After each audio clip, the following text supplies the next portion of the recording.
honor to be here and thank you very much. Let me have the pleasure of shaking you by the hand, as a Brit would say. नमस्ते, आप सभी का स्वागत है। और आज हमारे साथ हैं स्टूडियो में हर्ष कुमार जी, आपके जाने पहचाने हर्ष की बात वाले। नमस्कार। हर्ष जी, ये बताइए कि स्वाति मालीवाल को थप्पड़, घूंसों, लातों से क्यों पीटा गया? देखिए संजय जी, जो दिल्ली की पत्रकारिता में एक्टिव हैं पिछले 10-12 साल से लोग, और ख़ास तौर से जो आम आदमी पार्टी को कवर करते हैं, उनमें वो विभव कुमार जो इनके सो कॉल्ड पहले तो पीए थे, वैसे तो हटा दिया गया है उन्हें, लेकिन अभी भी साथ रहते हैं। सब तस्वीरें सोशल मीडिया पर चली रही है। अभी लखनऊ साथ गए थे? हाँ, लखनऊ में साथ गए थे। अभी कल की बात है, परसों की बात और है। मीडिया को देख के एकदम से किनारे से भाग गए। लेकिन वो पिक्चर जो है उनकी वो क्लिक हो गई और सब जगह सोशल मीडिया पर वो तस्वीर चल भी रही है। तो सब लोग जानते हैं उनके व्यवहार को लेकर, बहुत ज़्यादा एरोगेंट हैं। और ये भी कहा जाता है कि मुख्यमंत्री आवास में उनके बिना कोई एंट्री नहीं हो सकती। किससे मिलना है केजरीवाल को, किसे इंटरव्यू देना है, सब कुछ वही फाइनल करते हैं। इवन अभी जब केजरीवाल जेल में थे और सुनीता केजरीवाल जब लाइमलाइट में आई, तो उस समय भी उन्हें वही गाइड कर रहे थे। और आपको याद होगा कि जब ये शुरू में गए थे जेल में केजरीवाल, तो 2-3 संदेश अंदर से आए थे तिहाड़ से, जिन्हें पढ़ के सुनीता केजरीवाल ने मीडिया के सामने वो सब सुनाए थे। वो बताया जाता है कि वो विभव कुमार के ही दिमाग की उपज थी। तो ये बहुत करीबी आदमी हैं अरविंद केजरीवाल के। और ये जो मारपीट वाला जो इशू हुआ है अभी, इसके बारे में जो मीडिया से अभी जानकारी अभी है, पत्रकार जो लोग इन्हें कवर करते हैं, क्योंकि अब क्या हो गया कि अब पत्रकारों से भी बात करना आम आदमी पार्टी के लोगों ने बंद कर दिया है। अच्छा, उनकी प्रेस कॉन्फ्रेंस क्या होती है? संजय सिंह ने अभी जो स्टेटमेंट दिया स्वाति मालीवाल को लेकर, वो 1 मिनट 50 सेकंड का स्टेटमेंट दिया, किसी क्वेश्चन का जवाब दिए बिना उठ के चले गए। जैसे मायावती किया करती थी उत्तर प्रदेश में, कि वो पढ़ा स्टेटमेंट, किसी सवाल का जवाब देना नहीं है। तो ये इस तरह का मामला चल रहा है इनका। अब स्वाति मालीवाल के बारे में ये था कि स्वाति मालीवाल, एक तो ये बात सही है कि वो 2-3 महीने से विदेश में थी, जैसे राघव चड्ढा तो अब तक नहीं लौट के आए हैं।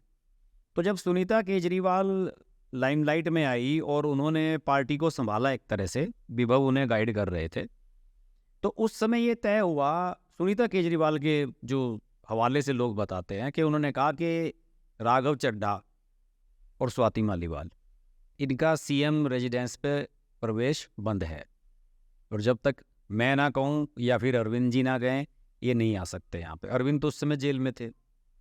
तो ये बताया जाता है कि जब ये आ गई लौट के स्वाति मालीवाल, इस घटना से लगभग 1 सप्ताह पहले ये आ गई थी, और इन्होंने कैंपेन भी किया, कुछ प्रत्याशियों के लिए प्रचार भी किया, और आम आदमी पार्टी के रोड शो वगैरह छोटे मोटे जो गली मोहल्लों में होते हैं, डोर टू डोर कैंपेन, उसमें भी नज़र आई है। लेकिन उसके बाद ये बताया जाता है कि ये केजरीवाल जी से मिलने के लिए गई स्पेशली, और इन्हें ये लगा कि केजरीवाल, जिस दिन केजरीवाल की रिहाई हुई उस दिन तिहाड़ जेल के बाहर भी ये नहीं थी, जिसमें सब लोग इकट्ठे हो गए थे पार्टी वाले कार्यकर्ता, उसमें भी यही थी, क्योंकि उससे पहले आ चुकी थी दिल्ली वापस। तो इन्हें ऐसा लगा होगा कि भाई मैं कुछ थोड़ा सा अलग थलग पड़ रही हूँ, पार्टी वाले मुझे भाव नहीं दे रहे हैं, पार्टी वालों ने मुझे बुलाया नहीं, कोई उन्हें जिम्मेदारी नहीं दी, और स्टार कैंपेनर में भी इनको वैल्यू नहीं दी गई। तो इन्हें लगा होगा कि मिलके बात करनी चाहिए केजरीवाल से। तो ये केजरीवाल से मिलने के लिए गई थी, कोई अपॉइंटमेंट लिया नहीं था। स्वाति मालीवाल को अपॉइंटमेंट लेने की पहले भी कोई ज़रूरत नहीं थी कभी भी केजरीवाल से मिलने के लिए। और आम आदमी पार्टी में जब से ये बनी है, 2 ही लोग ऐसे हैं जो केजरीवाल को अरविंद कहकर बोलते हैं। एक तो कुमार विश्वास हुआ करते थे, और दूसरी स्वाति मालीवाल, जो अरविंद कह के संबोधित करते हैं, और किसी की हैसियत नहीं है। नज़दीकी रिश्ता था जी, कि अरविंद कह के इन्हें बोल सकते हैं, ये 2 लोग हैं। तो स्वाति मालीवाल वहाँ मिलने के लिए सुबह 8:30 बजे के करीब पहुँच गई थी। वहाँ गई वो, और उन्होंने कहा कि मुझे मिलना है। फिर उसके बाद अंदर से सुनीता केजरीवाल ने मना किया। उन्होंने कहा कि नहीं, मैं मिले बिना नहीं जाऊंगी। ड्राइंग रूम में उन्हें बैठाया गया था, जहाँ गेस्ट बैठाए जाते हैं। फिर उसके बाद जो बातें आई हैं वो यही आई हैं। संजय सिंह ने भी यही कही कि विभव कुमार वहाँ आए, उनसे उनकी कोई बहस हुई और मारपीट हुई। तो मारपीट तो नहीं होनी चाहिए थी कायदे से, और अगर आप किसी को मिलने भी नहीं दे रहे हैं तो वो इंसान खुद भी वापस जा सकता है कि भाई चलो, जब मिलने ही नहीं दे रहे हैं। तो अब दोनों तरफ से इसमें एग्रेशन आया। या तो स्वाति मालीवाल ने कहा कि मैं आज मिले बिना नहीं जाऊंगी, हो सकता है कि अंदर गेट की तरफ दौड़ी हो, उन्हें रोक लिया हो विभव ने। तो ये सब चीज़ें अंदर की चीज़ें हैं। ये तो मुझे लगता है कि अब पुलिस इसमें जांच करेगी। तो और एफआईआर हो गई है, एफआईआर हो गई है, मेडिकल भी हो गया है। और देखिए इस एफआईआर में संजय जी, अब ये मेन आदमी बचा हुआ था केजरीवाल का जो बाहर है, बाकी सब अंदर हैं। अब इस वाले मामले में दिल्ली पुलिस को बढ़िया मौका मिल गया है इसको बंद करने का। और दिल्ली पुलिस की दोनों लोगों से ही खुन्नस है पूरी। केजरीवाल से तो है ही, जो अक्सर करते रहते हैं, दिल्ली पुलिस पे सवाल उठाते रहते हैं। स्वाति मालीवाल ने भी दिल्ली पुलिस की छवि बड़ी खराब की है। आपको ध्यान होगा कि किस किस तरह की स्थितियां करती थी। रात में खड़ी हो गई मेहरौली के पास में, कुतुब मीनार के पास सुनसान इलाके में, जबरदस्ती पुलिस वालों की गाड़ी में हाथ डाल दिया कि देखिए यहाँ सुरक्षित नहीं है, महिलाएं सुरक्षित नहीं है। तो हो सकता है कि दिल्ली पुलिस भी सबक सिखाना चाह रही हो, मौके की तलाश में हो। दिल्ली पुलिस ने 4 घंटे कल बयान लिए हैं, इनके स्टेटमेंट लिया जाके वहाँ पे। उसके बाद उसी बयान के आधार पे एफआईआर दर्ज हुई है। मेडिकल हुआ है एम्स में, मेडिकल हो गया, क्लियर हो गई है। और मेडिकल से बाहर आते हुए उनकी दशा बड़ी हाँ जी खराब लग रही थी जी, वो लड़खड़ा के आ रही थी। तो अब स्वाति मालीवाल को मतलब किक जो है विभव ने बड़ी जोर से मारी लगती है जी पता नहीं किक मारी है या डंडे वंडे से पिटाई की है, क्या हुआ ये तो कहा नहीं जा सकता। कुछ लोग कहते हैं कि केजरीवाल वहाँ उपस्थित थे और स्वाति मालीवाल ने भी 2 जड़ दिए। बिल्कुल हो सकता है, हो सकता है। इसमें क्या, मैं इस बार इसकी पुष्टि नहीं कर सकता, ना मैं नहीं कर सकता। लेकिन ये प्रश्न ये उठता है कि भाई ये संजय सिंह ने जो प्रेस कॉन्फ्रेंस की और विभव कुमार को दोषी ठहराया, तो उसमें स्वीकृति थी या नहीं थी? नहीं, स्वीकृति तो होगी। देखिए अब क्या है कि इस तरह का मामला हो रहा है, ये तो इस पे डिपेंड करता है कि स्वाति मालीवाल का एटीट्यूड क्या है, वो इस मामले को किस उस पे देखती है। अगर स्वाति मालीवाल को लग रहा है कि मेरे साथ बहुत गलत हुआ है और मैं इन्हें सबक सिखाऊंगी, तो फिर तो सारी चीज़ें इनके खिलाफ ही जानी है। उस परिस्थिति के लिए ना किसी को तो बलि का बकरा बनाना है। केजरीवाल को तो कह नहीं सकते, या सुनीता केजरीवाल को तो फंसा नहीं सकते उस मामले में। तो किसी ना किसी को तो बलि का बकरा बनाएंगे ना। अगर पुलिस कल को अरेस्ट करे किसी को, तो किसे किया जाएगा? विभव को ही तो किया जा सकता है। तो इसलिए ये किया जा रहा है। और आपको याद होगा संजय जी, जब संजय सिंह रिहा हुआ था उस समय एक बड़ा नैरेटिव चला था कि अब तो सुनीता केजरीवाल का कुछ नहीं हो सकता, अब तो संजय सिंह बाहर आ गया है, सुनीता केजरीवाल पीछे चली जाएगी। संजय सिंह सबसे बड़ा चेला है अरविंद केजरीवाल का। ये मैंने पहले ही दिन कह दिया था कि इसका बाहर आना सुनीता केजरीवाल को और मजबूती देगा, पार्टी पे पकड़ बनाने में सुनीता केजरीवाल की मदद करेगा। और संजय सिंह वही काम कर रहे हैं, पूरी तरह से यस मैन है इस समय।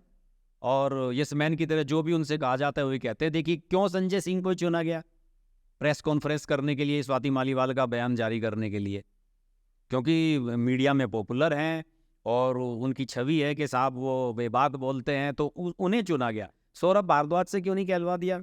आतिशी से क्यों नहीं? प्रेस आतिशी तो महिला है, उनसे। सौरभ भारद्वाज तो राघव चड्ढा का डुप्लीकेट टाइप का ही तो है। हाँ, तो मैं ये कह रहा हूँ कि कैरेक्टर की बात है ना, कि संजय सिंह का जो कैरेक्टर है वो पार्टी में मजबूत है। और ये भी माना जाता है कि अभी फिलहाल जो लोग बचे हुए हैं उनमें नंबर 2 की पोजीशन पे वही है। ब्लैक मार्केटिंग का एक्सपर्ट भी है, ब्लैक मार्केटिंग का एक्सपर्ट भी है। कल तो मोदी जी ने कह दिया। हाँ जी, वो टिकट विकट लेके जाते हैं वहाँ पे और ब्लैक करने का उन्हें पुराना अनुभव है। नहीं, सुना है संजय सिंह जो है वो विधानसभा और लोकसभा के टिकट भी बेचते रहे। जी जी जी जी, आपको याद होगा हमारी बात भी हो रही थी कि विधानसभा के चुनाव के समय ने उत्तर प्रदेश का प्रभारी बनाया था केजरीवाल ने, और वहाँ ये गए थे। देखिए 403 टिकट बिकते हैं वहाँ तो 400 में एक बड़ा चंक एकदम तगड़ा माल आता है। और पिछली बार क्या था कि 2022 में किसी को भी ये क्लियर नहीं था कि सरकार किसकी बननी है। सबको ये लग रहा था कि बीजेपी बाहर जा रही है, तो समाजवादी पार्टी को लग रहा था कि हमारी सरकार आ रही है। स्वामी प्रसाद मौर्य सब भाग भाग के समाजवादी पार्टी में जा रहे थे, तो उसी समय इन्हें प्रभारी बनाया गया था। और उसके पीछे यही थी थिंकिंग कि सिंबल बेच लेते हैं वहाँ पर, तो सिंबल बेचने के लिए गए थे। लेकिन देखिए यूपी वालों की मैं इसलिए तारीफ करता हूँ, ये बहकावे में नहीं आते किसी के भी। ना तो 300 यूनिट फ्री चाहिए यूपी वालों को, और ना वो फ्री में कोई टिकट इनका देने के लिए तैयार हुआ। उन्होंने कहा कि इसका तो हम फ्री में नहीं लेंगे। फिर उसके बाद जाके इन्होंने थक हार के अखिलेश यादव के सामने सरेंडर कर दिया कि साहब हम अखिलेश यादव को समर्थन देते हैं। और उसके एवज में जो है वो प्रेस कॉन्फ्रेंस करवाई है कल। ये कोई 330 सीटों पर लड़े हैं वहाँ, और 330 सीटों में इनका जो टोटल वोटिंग परसेंटेज आया है, वोट शेयर आया है, वो नोटा से आधा आया है। हाँ, तो ऐसा तो- ऐसे व्यक्ति को, केजरीवाल को और संजय सिंह को अखिलेश बाबू क्यों लखनऊ में इनवाइट कर रहे हैं, और वो विभव कुमार को साथ में लेके क्यों जा रहे हैं? संजय जी देखिए, इससे अरविंद केजरीवाल का तो कुछ नहीं बिगड़ना है।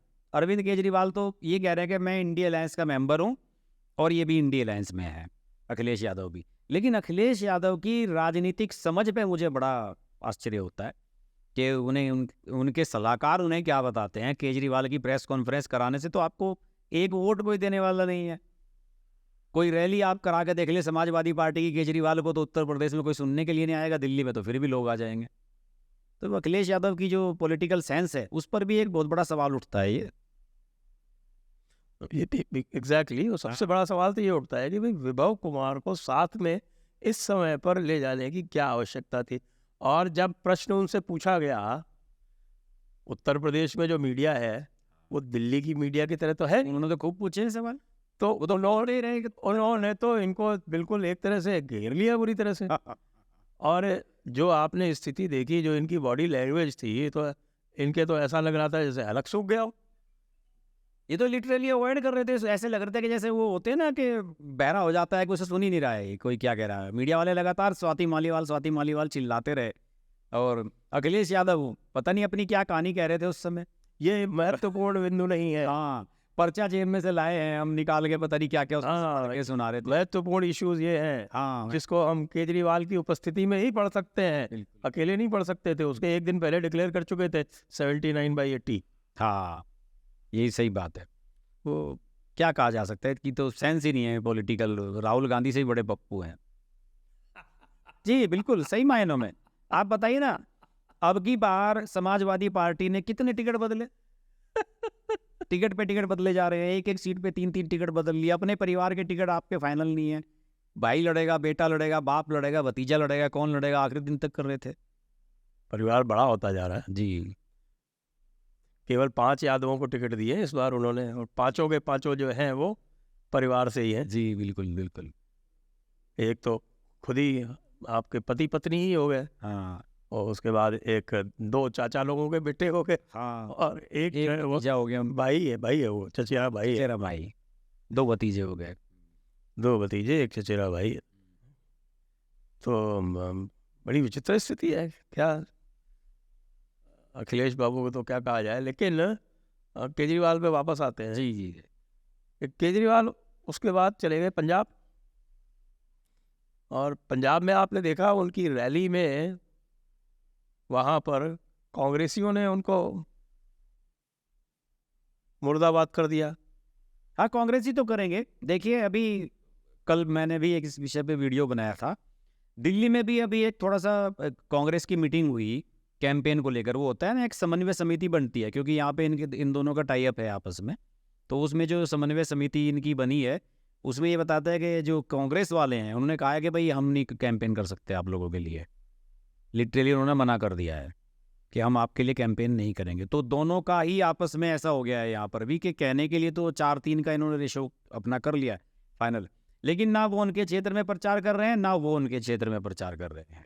तो तालमेल तो कहीं है ही नहीं। और पंजाब में तो आमने सामने है, और कांग्रेस को दिल्ली में तो कोई सीट मिलने की उम्मीद है नहीं इस सिनेरियो के बाद भी। लेकिन कांग्रेस को अभी भी लगता है कि वहाँ अभी भी कांग्रेस को सीट मिल सकती है पंजाब में। तो वो तो इनके खिलाफ नारेबाजी करेंगे ही। इनके खिलाफ नारेबाजी नहीं करेंगे तो इनका जो एंटी इनकम्बेंसी वोट है वो कैसे इनकी तरफ शिफ्ट होगा। तो उसके लिए कुछ तो करना पड़ेगा ना। चरणजीत चन्नी ने तो स्टेटमेंट ही दे दिया। हाँ, सही बात। उसके बाद आम आदमी पार्टी ने ऐसा बताते हैं कि कन्वे किया है कांग्रेस को, कांग्रेस के हाईकमांड को, कि यदि आप अपने लोगों को पंजाब में हमारे विरुद्ध बोलने से नहीं रोकेंगे तो हम आपके लिए प्रचार नहीं करेंगे। हाँ, सही बात है, बिल्कुल ठीक बात है। ऐसा ऐसा होना भी। तो उसके बाद ही चरणजीत चन्नी ने बोल दिया, तो इसका मतलब वो कहते हैं कि तुम प्रचार मत करो। चरणजीत चन्नी वैसे भी इस बार चुनाव में मजबूत प्रत्याशी के रूप में लड़ रहे हैं। मेरी बात हुई थी, और लोगों का ये मानना है कि चरणजीत सिंह नहीं जीत सकते हैं इस बार, भले ही विधानसभा का चुनाव हार गए हों। स्ट्रॉन्ग कैंडिडेट के रूप में लड़ रहे हैं, रिजर्व सीट है, तो हो सकता है कि जीत भी जाएं इस बार। मुश्किल है वैसे, रिंकू बहुत स्ट्रांग पड़ता है। रिंकू की खिलाफत है, उनकी जो छवि है वहाँ पे बढ़िया नहीं है। मजबूत इस समय चरणजीत चन्नी बताए जा रहे हैं वहाँ पे। बस ये है कि बीजेपी का जो वोट है वो रिंकू को मिल जाएगा, इतना फ़ायदा हो सकता है। चुनाव जीत जाएंगे, मुझे अभी फिलहाल नहीं लगता ऐसा, देखते हैं बाकी तो फिर क्या। पंजाब के चुनाव के बारे में तो फिर और बाद में बात करेंगे। जी अभी तो हम केजरीवाल जी के जो भविष्य है उसके बारे में बात कर लेते हैं। तो अब केजरीवाल जी जो है इसके बाद की क्या करने वाले हैं? जेल में यदि वापस जाएंगे 2 तारीख को, तो फिर आगे जो इनकी पॉलिटिक्स है दिल्ली इलेक्शन के मद्देनज़र, फिर वो कैसे आगे बढ़ेगी? नहीं, केजरीवाल जी जेल में नहीं जाएंगे दोबारा। केजरीवाल जी ने तो कह दिया है कि अब अगर हम जीत गए यहाँ की, तो हम दोबारा जेल जाएंगे ही नहीं है। उन्होंने तो खुलेआम कह जीत दिया। तो नहीं रहे एक भी सीट, सबको पता है दिल्ली वालों को कि सीट तो एक भी नहीं जीत रहे। हाँ, अच्छा, और ये दिल्ली के मतदाता जो है वो चाहते हैं कि केजरीवाल जेल जाए, तो इसलिए वो आम आदमी पार्टी को सारी सीटें हरवाने जा रहे हैं। इसमें एक और टेक्निकल पॉइंट है। टेक्निकल पॉइंट ये है कि भाई ये तो रिजल्ट तो 4 तारीख को पता चलेगा हाँ, और उनको जेल 2 तारीख को ही जाना है। बिल्कुल सही बात है। और अभिषेक मनु सिंघवी ने कोर्ट में यही कहा था कि साहब इन्हें जो जमानत है, आप अंतरिम जमानत, वो 5 तारीख तक की दीजिए। देखिए आप उस समय आप याद कीजिए, उस समय आर्गूमेंट दी थी उन्होंने कि साहब ये नतीजे तक आएंगे। तो उस समय फिर जज ने कहा कि भाई ये ऐसे कैसे हो सकता है, चुनाव कैंपेन खत्म हो जाएगा, चुनाव हो जाएगा। तो मेरा तो मानना है कि एक तारीख तक भी नहीं मिलनी चाहिए थी, क्योंकि जो प्रचार है वो तो 30 मई की शाम को खत्म हो जाएगा। करेक्ट। 30 मई तक की मिलनी चाहिए थी इन्हें, उसमें भी 2 दिन की छूट इन्हें दे दी गई।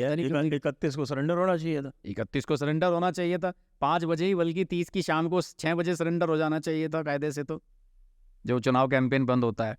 लेकिन ये तो आप सुप्रीम कोर्ट और इन सब के जो है उससे आपसे ज़्यादा कौन वाकिफ़ है, आपको पता ही है। सुप्रीम कोर्ट के मामले अलग हैं, अमित शाह ने तो कह ही दिया। लेकिन अमित शाह के कहने से फ़र्क तो किसी पे कुछ पड़ा नहीं है। संजीव खन्ना जो है उन्होंने तो कह दिया कि कोई हमें क्रिटिसाइज़ कर रहा है, इससे हमारे पे फ़र्क नहीं पड़ता।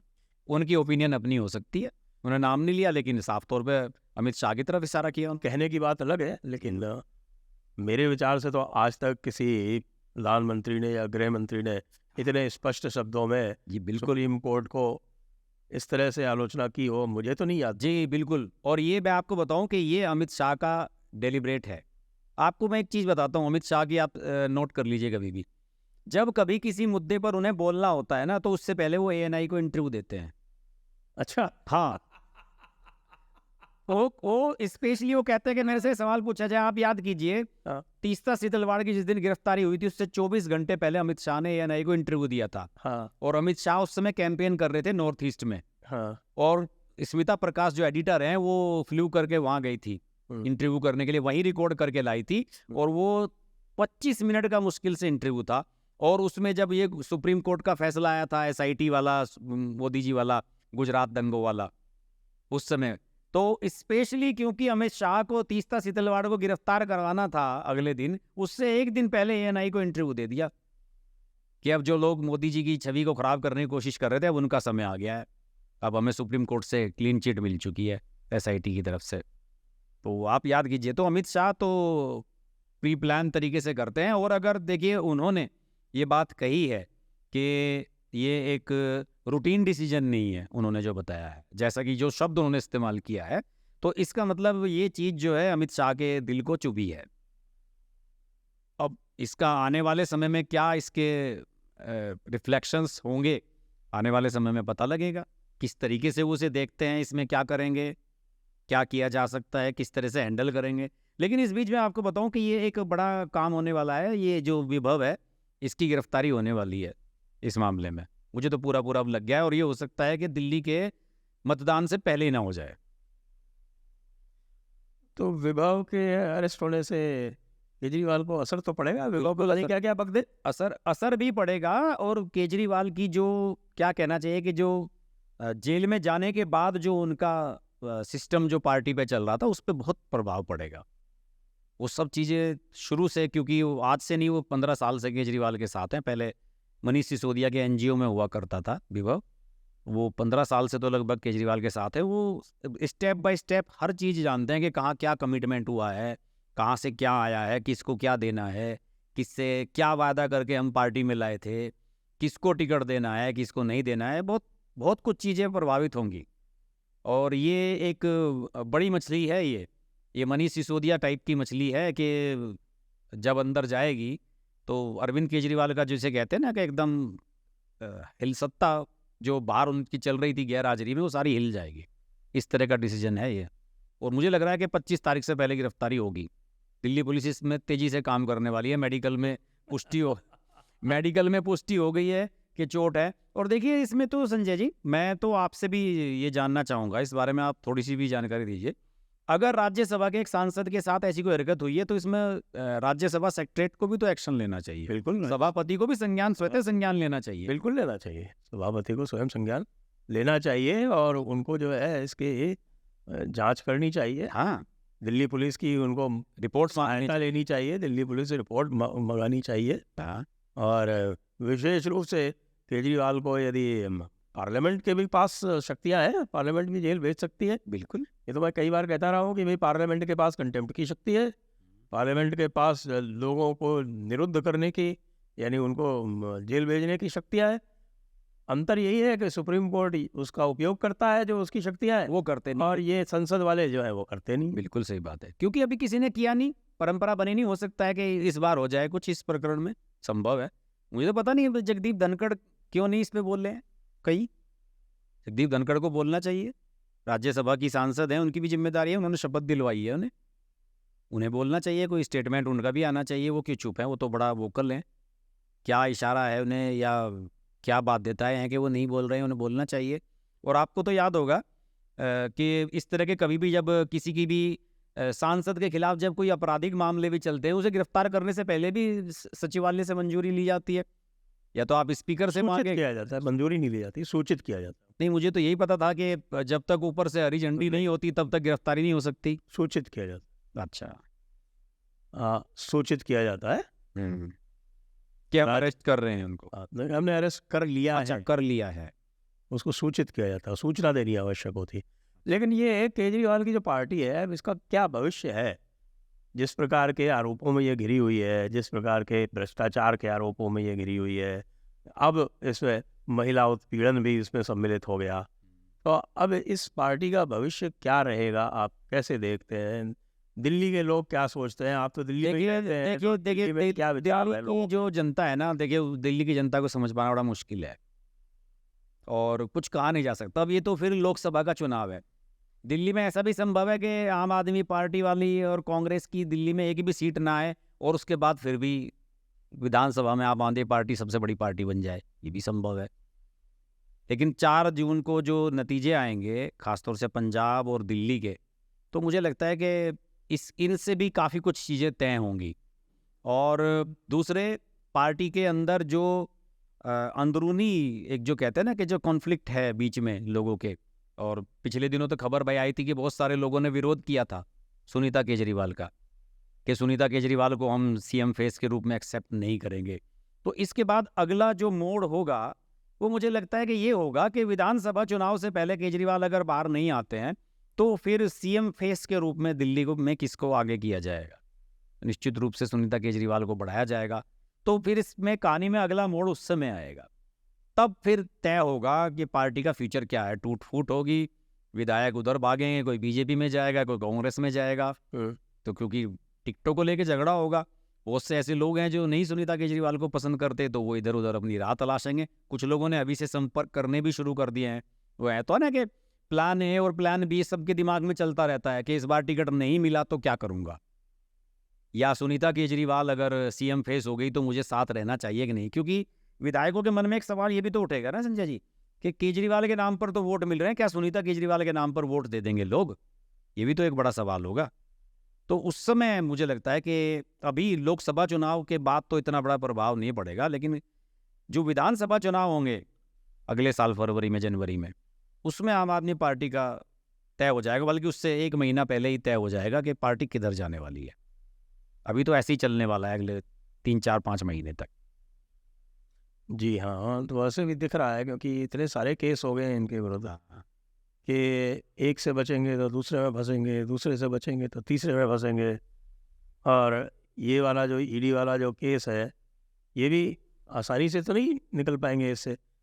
अगर मान लीजिए इनको कोई अरेस्ट को इलीगल बता भी दिया, जैसे कि कल चल रहा था, और माई लॉर्ड्स का रुख जो है वो बड़ा नरम दिखता है केजरीवाल के प्रति, पता नहीं क्यों। अब इसके बारे में तो हम कुछ अधिक बोल नहीं सकते। जी जी।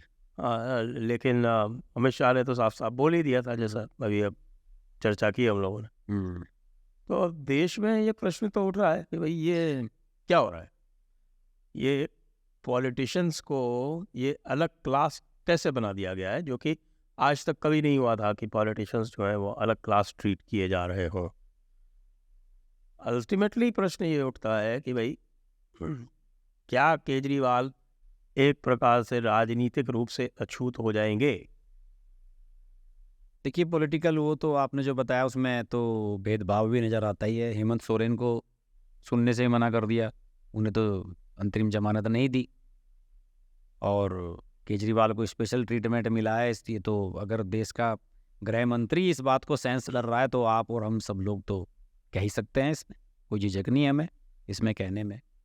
लेकिन आने वाले समय में अगर अरविंद केजरीवाल देखिए कुछ अभी तो इसमें अनिश्चितता ही लग रही है। देखिए सबसे बड़ी बात तो यही थी कि एक आदमी गिरफ्तार हो रहा है और वो सीधा का सीधा सुप्रीम कोर्ट में जाके, ये मैं तो आपसे फिर सवाल पूछूंगा कि ऐसा कैसे हो जाता है कि एक गिरफ्तार हुआ कोई आदमी और वो अपनी गिरफ्तारी को चैलेंज करने के लिए सीधे सुप्रीम कोर्ट में ही पहुंच जा रहा है, ये कैसे हो रहा है? ये तो सरकार की ओर से यही तो ऑब्जेक्शंस उठाए जा रहे हैं। जी, वो तो तुषार मेहता ने भी ये सवाल तुषार उठाया। मेहता भी यही कह रहे हैं कि भाई ये क्या बात हुई, ये अब हर व्यक्ति जो है वो सीधे अरेस्ट को चैलेंज करने यहाँ पर सुप्रीम कोर्ट पहुंच जा रहा है। हाई कोर्ट में पहले 226 में चला जाएगा हाँ, और उसके बाद यहाँ चला जाएगा। उसमें वो कर रहे हैं कि नहीं नहीं साहब 226 में नहीं, रिमांड ऑर्डर था तो इसलिए वो तो 227 में गए हैं। इस तरह की बातें जो है वो अपने को जस्टिफाई करने के लिए कह रहे हैं।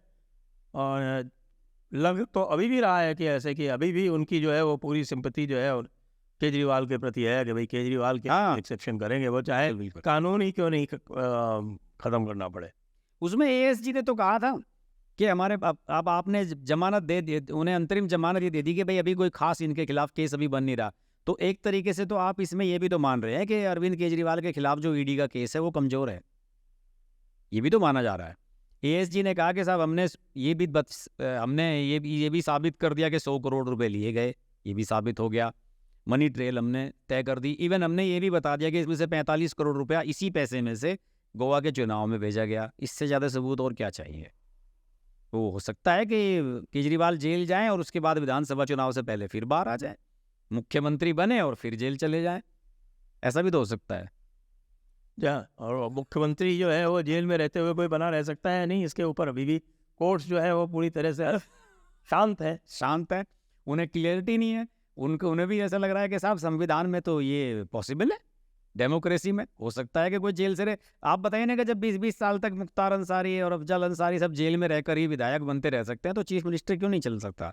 केजरीवाल तो नया उदाहरण ये भी विचित्र एक स्थिति है। सरकार को भी इस पर ध्यान देना चाहिए। Representation of the people act में इसमें अगर अमेंडमेंट की आवश्यकता है तो इनको अमेंडमेंट करना चाहिए। आखिरकार बेचारे लालू का क्या दोष था? बिल्कुल बताइए।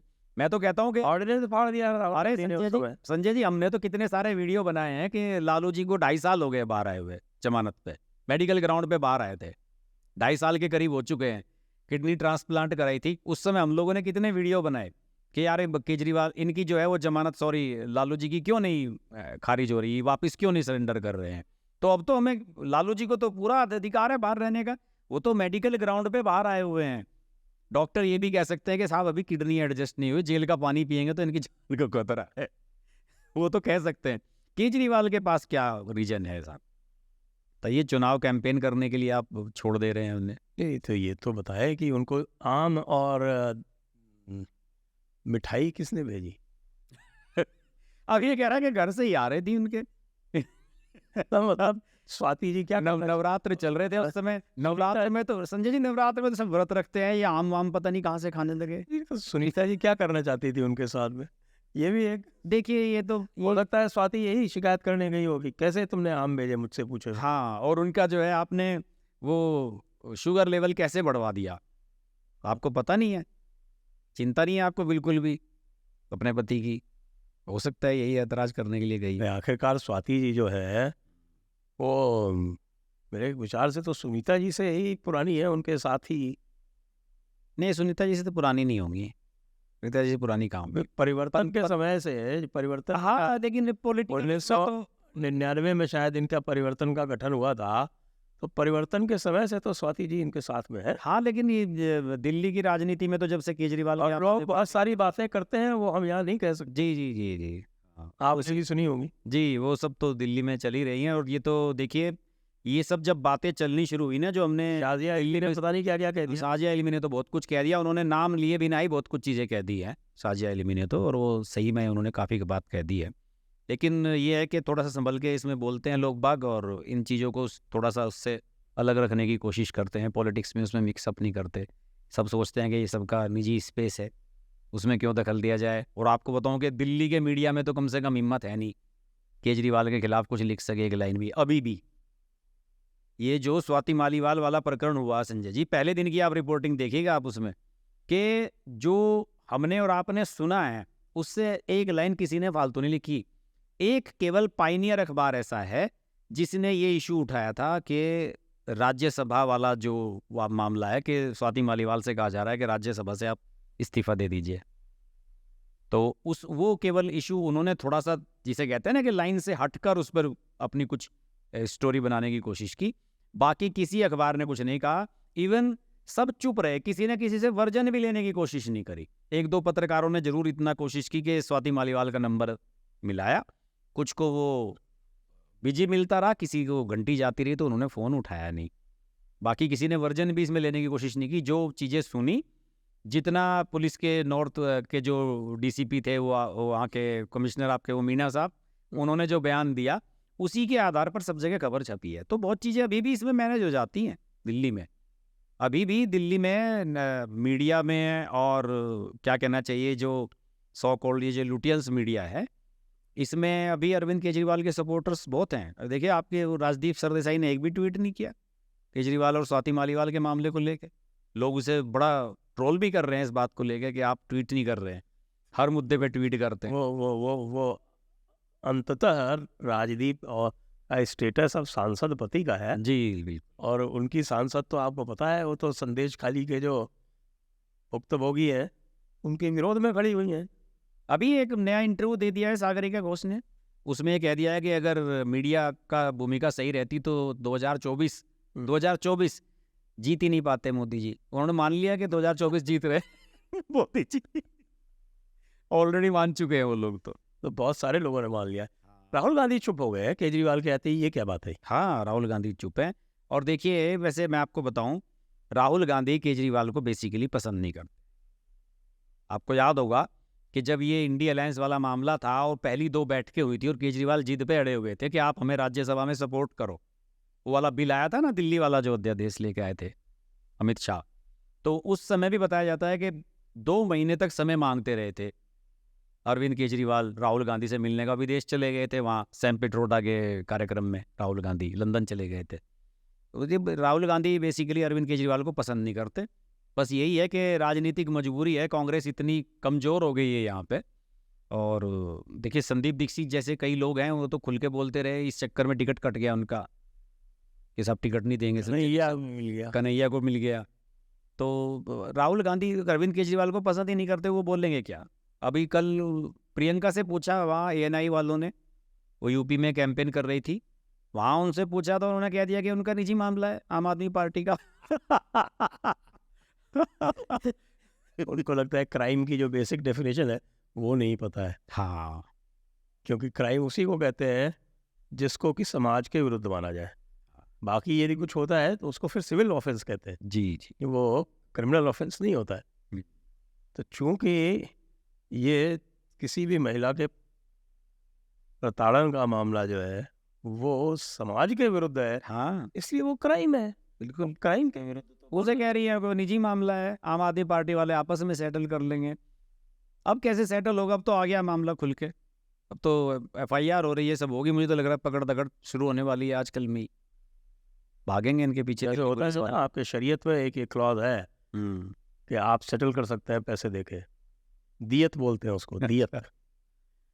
तो उसमें ब्लड मनी, और आप इस तरह का कोई भी मामला है तो अगर किसी का मर्डर भी हो गया है तो उसके परिजनों के साथ में आप पैसे देके सेटल कर सकते वो तो वैसे भी होता है, बाहर भी बहुत कर लेते हैं, जिनकी मुकदमेबाजी से बचने के लिए भी लोग सेटलमेंट कर लेते हैं।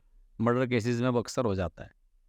हाँ, लेकिन वो ऑफिशियली नहीं हो सकता ना, हाँ, वो अनऑफिशियल होता है। वो ऑफिशियली हो सकता है। तो इसलिए ये जो है अब ऑफिशियल उसे कर कहते दिया। हैं आउट ऑफ कोर्ट सेटलमेंट। अब जो है प्रियंका गांधी के इस नए उसके अनुसार ये जब आएंगे तो ये जो सेटलमेंट है, ये इस्लामी कानून जो है वो यहाँ लागू हो जाएगा। नरेंद्र मोदी जी इसको भी उठा सकते हैं कि देखिए शरीयत का एक और मामला जो है इन्होंने फिट कर दिया भारत में। नरेंद्र मोदी तो ढूंढ ढूंढ के ला रहे हैं। वो जो लेके आए थे, जिसमें जो संपत्ति वाला मामला है, वो देखिए कहाँ से वो नुक्ता लेके आए थे। हमारा आपने तो मैनिफेस्टो पढ़ा भी नहीं था, नरेंद्र मोदी जी ने वो भी पढ़ लिया और उसी पॉइंट पे बोल दिया। तो हो सकता है आने वाले 1-2 दिन में ये भी सुनने को मिले आपको। एक वीडियो आया है, लीक हुआ है शीश महल के ड्राइंग रूम से, आपने भी देखा होगा। जी शीश महल के ड्राइंग रूम में, तो उसमें जो वो चर्चा चल रही है पिटाई के बाद की है कि और शीश महल वालों ने ही लीक की है, कि कैसा लगता है आप उसको देख के, क्या लग रहा है? देखिए उस वीडियो को, उस विजुअल से तो जितना मैंने देखा है उसमें विभव तो नजर नहीं आ रहे हैं कहीं। जैसे ना बोले आप कौन जाके टेन है बड़ी नहीं तो एक आगे टू एक आदमी इन लोगों को सबको बताओ। आप बता देना वो बात वो आता है आप इन लोग बेटी से बात कर रही है अभी है। अभी करा रहे हैं आप आई आप आप आई इन ऐसे जो सिविलियंस आप कभी मैंने मन याद नहीं कर सकते नहीं आप यही होगा, यही होगा जो कर लाएगा, और तुम्हारी भी नौकरी खाऊंगी ना मेरे को पैसा। तो सीधी तो कह रहे हैं हम पे रिक्वेस्ट कर रहे हैं मैंने अभी मतलब 2 पे कॉल कर दिया जेट पुलिस का, उसके बाद में बात कर। तो पुलिस भी तो बारी आएगी वो यहाँ तक भी आएगी ना कुछ नहीं होता, अंदर ही आएगी जो बोले हमेशा में बेटे वो मैडम बात अरे भाई मैं उठा के पहले तो हम रिक्वेस्ट कर रहे हो हम तो रिक्वेस्ट में व्हाट स्टेट नो आप पढ़े लिखे लोग हैं हम आपके साथ रहे था बोटे प्री ये गंजा सादा देने बन एस वेरी एंड वीजा में फाइनल हुई आप ऐसा ना बोले just because you are CTC you are here the में जो वो लोग बात कर रहे हैं उससे वो जो सिक्योरिटी वाले वहाँ पे तैनात रहते हैं शादी वर्दी में CM रेजिडेंस पे, वो लोग हैं और उनके साथ बात हो रही है। या तो स्वाति मालीवाल की पिटाई हो चुकी है, उसके बाद उन्होंने फ़ोन किया और वो ये कह रही है कि जब तक पुलिस नहीं आएगी तब तक मैं यहाँ से नहीं जाऊँगी। वो उनसे कह रहे हैं कि आप बाहर जाओ यहाँ से। पुलिस को बाहर कांटेक्ट करो। हाँ, कि पुलिस आएगी तो बाहर आएगी। उन्होंने कहा कि नहीं डीसीपी से मेरी बात कराओ। और वो डीसीपी से बात कराई है तो वो जो शादी वर्दी वाले हैं लोग, वो पुलिस वाले ही हैं और उन्हीं में से किसी शख्स ने वो वीडियो बनाया है। आपने देखा होगा कि उस वीडियो में कैमरे इस तरह से मोबाइल पकड़ा हुआ है, उसने इस तरह से फोकस नहीं किया किसी के भी, बस उसने मुझे लगता है कि उसका पर्पज ये रहा होगा कि मैं किसी तरह से यहाँ जो हो रहा है इसकी ऑडियो रिकॉर्ड कर लूँ। उसी चक्कर में वो वीडियो भी रिकॉर्ड हो गया है उसमें, और स्वाति मालीवाल उनसे बहस कर रही है और विभव मारपीट करके जा चुके हैं। उनके लिए उन्होंने वो जो है एक वो प्यारा सा शब्द इस्तेमाल किया है, वो गंजा साला।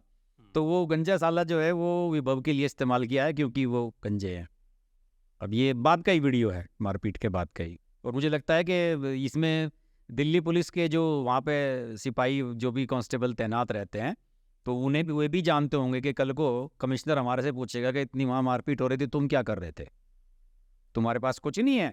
तो उसमें से किसी सजग प्रहरी ने लोकतंत्र के वो जो है उसे ऑन कर लिया क्या मोबाइल को और उसे रिकॉर्ड कर लिया। ये भी एक एविडेंस है, काम आना चाहिए दिल्ली पुलिस के। मुझे लगता है इसमें काम आएगा। स्वाति जी धमकी दे रही, नौकरी खा जाऊंगी तुम्हारी। हाँ, ये तो है, महिला है तो तेज। जी बिल्कुल बिल्कुल। लेकिन वो ऐसा लग नहीं रहा बातों से कि पिटाई हुई है उसकी। क्या पता चलता है पिटाई कैसे हुई है कैसे नहीं हुई है। कुछ लोग जो है पिटने के बाद में ज्यादा हिंसक हो जाते हैं। जी हाँ, वो ऐसा भी होता है ना कई बार कि पिटाई के 24 घंटे के बाद जो है ना वो महसूस होती है कि कहाँ पे पिटाई हुई, सूजन कहाँ पे आई। छोटे उभरती बाद में है जी हाँ, तुरंत नहीं। और देखिए मेडिकल में, एम्स में जो मेडिकल हुआ उसमें क्लियर हो गया है कि पिटाई हुई कुछ है। देर में वो भी लीक हो जाएगी रिपोर्ट। हाँ, वो भी आ जाएगी। अभी तो लीक का जमाना है आदि। हाँ, हो सकता है जब हमारा ये वीडियो आ रहा हो उस समय आ भी जाए। वायरस हो समय जाए। तक आ जाए। जी बिल्कुल। बिल्कुल सही बात है। तो आइए फिर अब यही चर्चा को समाप्त करते हैं, और दर्शकों का बहुत बहुत धन्यवाद। हर्ष जी, आपका बहुत बहुत धन्यवाद। जय हिंद, जय भारत, वंदे मातरम। नमस्कार।